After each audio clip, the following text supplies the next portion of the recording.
In all of the anti-trans rhetoric that we've seen all across the country, one of the main arguments that's being made against people getting access to transition, and particularly young people getting access to transition, is this idea that you might regret it. You know, oh no, if you have surgery, you might regret it. Wouldn't that be terrible? We don't make medical decisions like legally based on this, by the way. We don't make nose jobs illegal, even though most people regret nose jobs, even if they were for something like correcting a problem. Like if you have a problem inside your nose, like my nose is really uneven and I could potentially get it fixed. Like it's causing a breathing problem. If I got my nose fixed, it would look different. And even those medically necessary nose jobs, people regret them like a lot.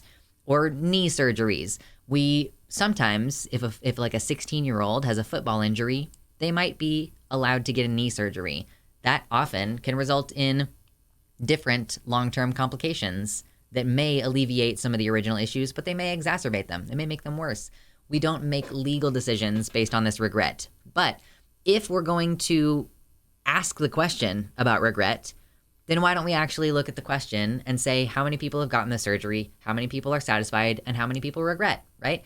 People always say, oh, there's such a lack of evidence. Well, now we're starting to see more evidence coming out because it is an interesting scientific question to be asked. Now, before we go too far into it, before we look at this article and read the study a little bit, I will just say this content is free. It is provided by my supporters on Patreon. And even on Patreon, I now have free exclusive content. So even if you are not able to support, feel free to go check me out, give me a follow, see the exclusive free content. And also while you're taking the second to do that, maybe like the video. Mama Mephistopheles regrets a knee surgery. Guarantee there's more people who regret never transitioning. Yeah, I mean, and that's the other question as well. How many people regret never being able to transition versus how many people, how many of the vanishingly few people who get to access that, like, do regret actually having access to that? Realistically, the number of people who are denied access and regret it is much higher. But whatever. Yeah, Marcella says, I only regret not transitioning earlier. So let's go ahead and take a look at this over here. Trans and non-binary patients have no regrets about top surgery, small study finds. So top surgery, I believe that what we're going to be looking into in this article is masculinizing top surgery, i.e., you have breasts and you have them removed, or maybe even you have them made smaller. Some people will have I just want them to be smaller gender affirming surgery. Like, you know, my chest is pretty small, so I can make a choice about wearing a push-up bra or wearing a binder and putting them away. So other people who have bigger chests might ideally want to have a chest that is like they still have boobs, but they're small enough that you can bind and put them away, right? So like allowing for the fact that some people might get like a top surgery that isn't necessarily a full mastectomy or whatever you would want to call that, you know? Study published Wednesday in the journal JAMA Surgery shows that people who had a gender-affirming mastectomy, sometimes called top surgery, had extremely low rates of decisional regret and extremely high levels of satisfaction with their decision to have the procedure. The results are, quote, overwhelmingly positive compared to other medical and non-medical decisions. Not every person who gets gender-affirming care will have surgery. That's a good point. And it's one of the later steps typically in the transition. Like, you know, you don't usually jump to surgery. You do other things first. It's not the same as a complete double mastectomy. I guess that's just worth mentioning. If you have cancer and you need to have surgery to remove the potentially cancerous material, that will actually leave you with a chest that is slightly caved in. And then you would have reconstructive surgery later. So if you are the kind of person who has a family history of breast cancer risk and you want to have top surgery, they do leave some of the breast tissue in place to then give you a certain shape. They sculpt a particular shape. Even cisgender men have a little bit of breast tissue. So you would, just for a PSA, if you wanted top surgery, you can still have it. You would just need to get scans on a regular basis. Basically, you know, if you have like the BRCA2 or whatever it is, that gene. So this was a relatively small survey. This was a survey of 235 people who've had a gender-affirming mastectomy. Okay, so I guess this is only mastectomy and not like a reduction. So these are people who like functionally do not have breasts after They don't have like small breasts, they just don't have breasts. And when the survey was conducted last year, the participants were between 2 and 23.6 years past their surgeries. So that's another question that we have, is about like how long after.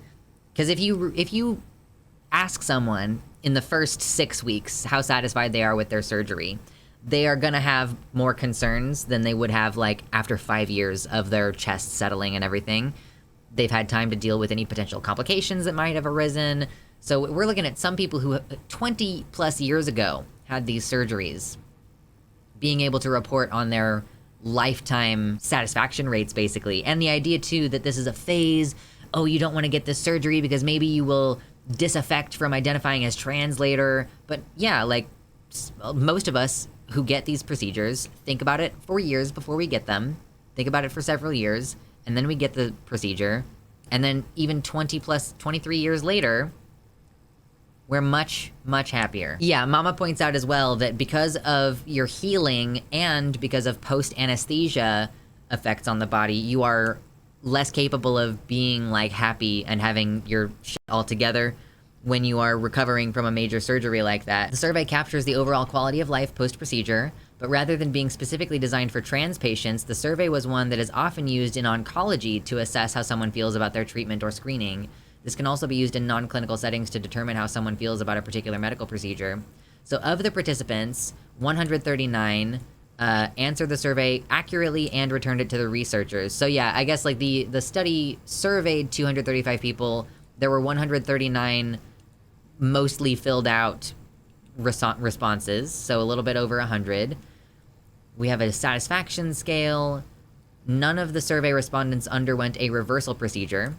Approximately a quarter of them underwent an additional gender-affirming procedure after their mastectomy, suggesting that there's a sustained intent and consistency in decision-making. I'm curious whether additional gender-affirming procedures, a quarter, does that mean these folks have gone on to have bottom surgery, or does that mean that these folks have gone on to have a revision surgery? You know, there's that's an interesting question to ask. Not hugely relevant, but I'm just curious. One review of multiple studies published in 2021 involved patients' short and long-term satisfaction scores after surgery, and found that those who underwent transfeminine and transmasculine procedures, only 1% regretted it. So we're basically just seeing every study that gets done on this subject shows that there is a high rate of satisfaction. A review of satisfaction and regret surveys across a wide variety of surgical specialties found a 14.4 mean rate of regret, meaning that many more people regret other kinds of surgeries than those who undergo gender-affirming surgery. So yeah, if you're looking at regret, if regret is your primary interest in limiting access to certain procedures, you know, then you want to go after other things. There are teenage girls who get nose jobs. There are teenage girls who get boob jobs.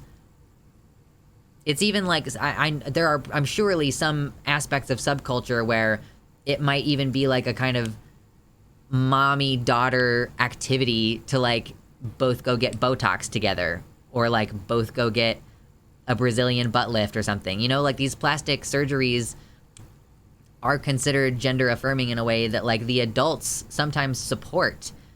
I knew someone who, when they were a teenager, was discussing getting breast augmentation surgery, and their mom was on board with it. Like if they had decided, they ended up being trans, by the way. He ended up being a trans guy, and I think has had top surgery now, like to remove them. But like, there was a time like where I knew someone who, as a teenager, had a mom who was on board with them potentially getting a breast augmentation, you know? So if you're really wanting to attack regret rates, and especially amongst like minors receiving care, then it doesn't make sense to go after trans-related care. The only reason why you would go after trans-related care and blow up out of proportion all these statistics about the potential regret rates is because you think being trans is wrong, and because you have a personal problem with people getting these surgeries. Thank you. Yes, the whole scrutiny smells of infantilization. I know multiple women who were pressured by their mothers to get nose jobs. Oh my gosh. Imagine being pressured by your mom to get plastic surgery. Did they go on to get the plastic surgery, I guess is the question. Like, it's one thing to be pressured, it's another thing to have it done to you, right? Yeah, amen. Study says what trans people have been saying for years. No one could have seen this coming. Like, basically, even if you look at studies that have the additional details of asking, you know, were there complications?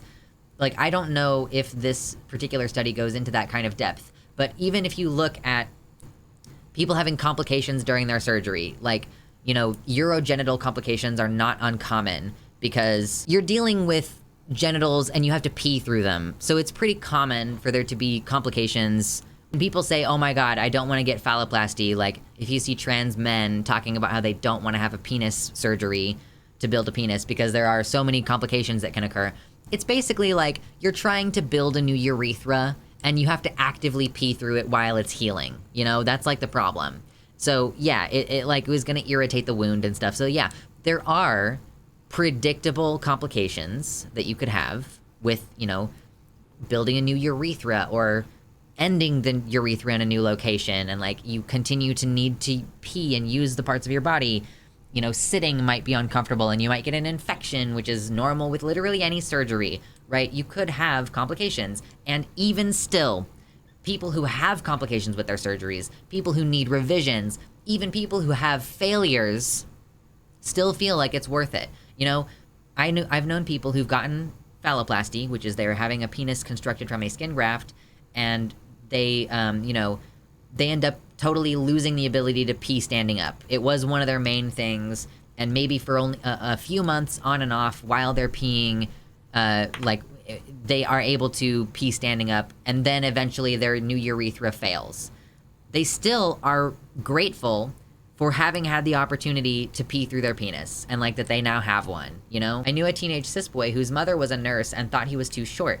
She put him on growth hormones and had surgeries where his leg bones were lengthened, a very painful surgery. She put him through hell to make him taller because she thought he was too short for a young man. That's crazy, but like that's like the extent that cis people will go to, because I know men will do this consensually. It's not just something that has been forced on people, but some people will consensually do a leg lengthening surgery.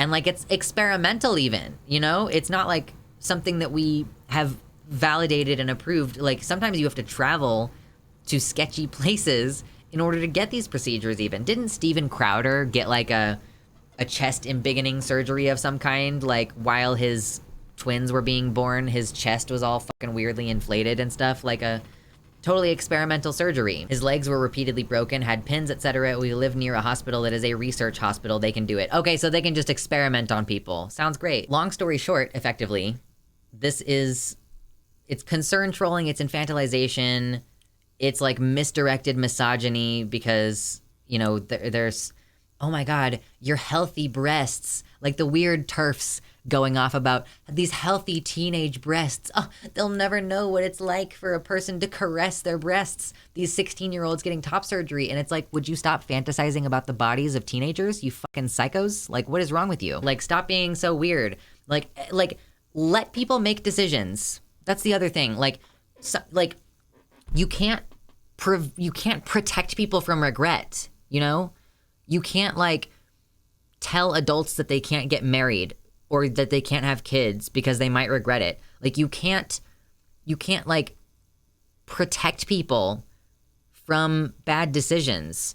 Like as a parent, you can try your fucking best. You know what I mean? Like parents across this country try their best to enable their kids to make good decisions, but you can't make those decisions for them. And you can't like protect them from doing things that they'll regret. You can tell them, hey, that person that you're dating, I don't like them and I think that they're not good for you. But at a certain point, like your kids are going to do what they're going to do and they might get hurt. And like you can't legally step in and protect them from that harm because they voluntarily, like they have the right to make decisions that can harm them.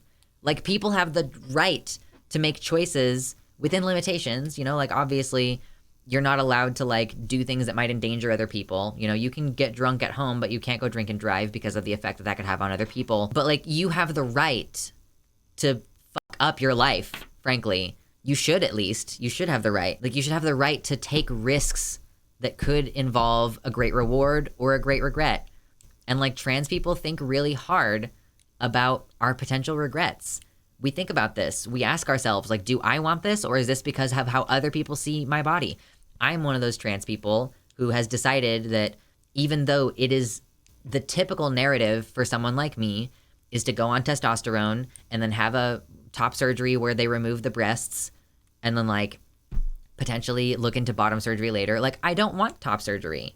I want to keep my chest the way that it is because I like my body. And there is pressure though. Like, there was pressure at a certain point in my transition to get top surgery because it would help me fit in. But I spent a long time thinking about it. I would have maybe resolved that sooner if I had had a therapist to help me like figure my feelings out or what have you. But yeah, people have the right to do these things. And it's just really depressing that people are trying to limit that right. And it shows out, it bears out every single time.